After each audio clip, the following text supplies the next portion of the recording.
Now we're going to take a look at organic synthesis. And one of the important concepts we'll discuss here is the Umpolung, or polarity reversal in inorganic synthesis. So, why would we want to reverse the polarity of something? Well, for starters, we cannot make a bond between two carbons with the same polarity. So let's just illustrate this. First, I'll have an example where we can make a bond. So here we have a chloride on a carbon. And this carbon right here is going to be partially positive. And if we were to react that with a negative form of carbon, let's say cyanide, this carbon has a negative charge on it.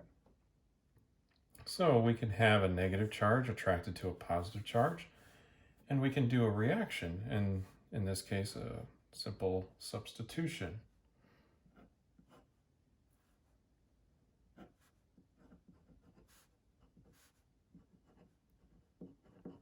So this reaction does work because we have opposite polarities. And remember, opposites attract. So what if we were to try a different reaction? Say we have a carbonyl carbon, which has a partial positive on it.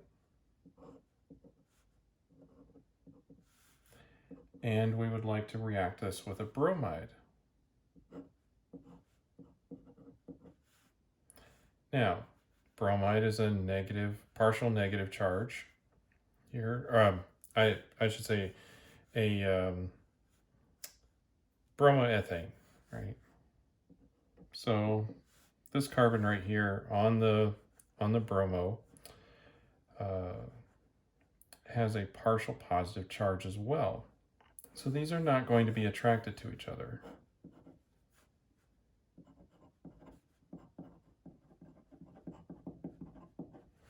Now, if we would like this carbon to bond with that one, then we would need to change its polarity from positive to negative.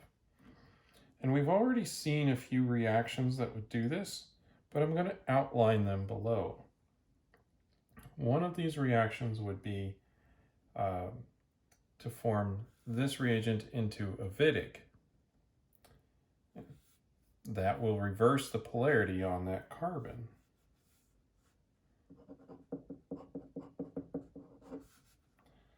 So we can start off with a bromide. This carbon will be partially positive. And then we can substitute here and form our Wittig reaction. So triphenylphosphine. And then step 2, we'll need some organolithium reagent. And then at that point, we will make our Wittig reagent, which will have reversed the polarity on that carbon that had the bromine. So now the phosphorus has a positive charge, and this carbon down here has a negative charge. So we've taken a positively charged carbon, converted it to a negatively charged one. And now this species would react with our carbonyl. And we've had videos about that.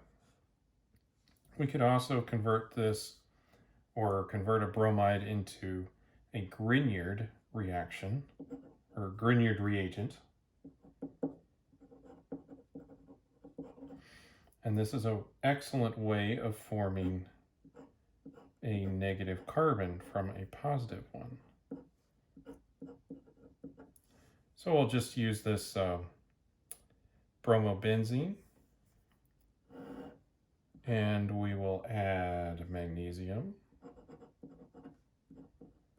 actually magnesium solid, and we'll do it in dry ether, so THF, diethyl ether, something like that.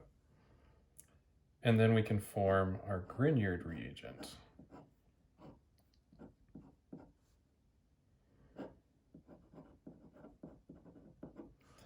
Now the magnesium carries a positive charge, and so this carbon right here will now be partially negative. So we've reversed the polarity from a partial positive charge right here to a partial negative.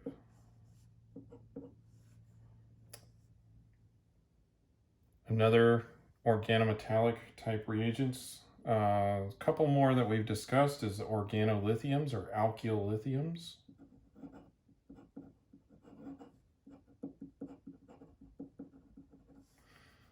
Very similar story here.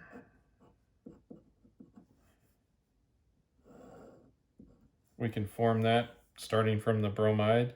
Again, partial positive charge on the carbon since the bromide is a little more electronegative. Then we can just employ some lithium solid. And again, we'll need some ether solvent. And then we can form our organolithium reagent. And we've reversed the polarity here. Now we have a partial negative on the carbon, where over here we had a partial positive. We can also make the lithium dialkyl cuprate, and we would first need to form the organolithium reagent, and then we can form the cuprate from that. So let's just have an example of this.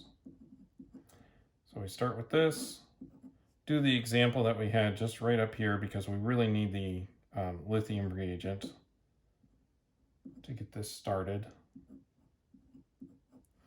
So now, while we have reversed the polarity right here, perhaps we would like something that's a little less nucleophilic, a little less eager to attack. And so we can convert that into the cuprate by adding copper 1 iodide.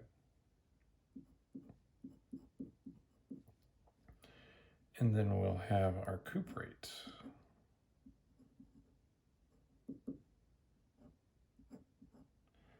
And in both of these carbons right here,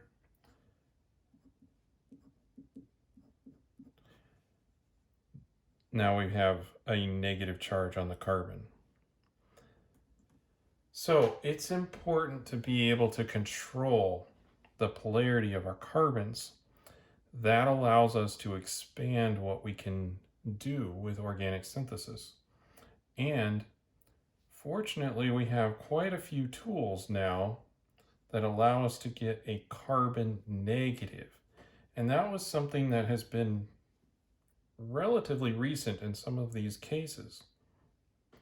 Certainly over a lot of the traditional organic chemistry going back into the 1800s. These are more 1900 technology. So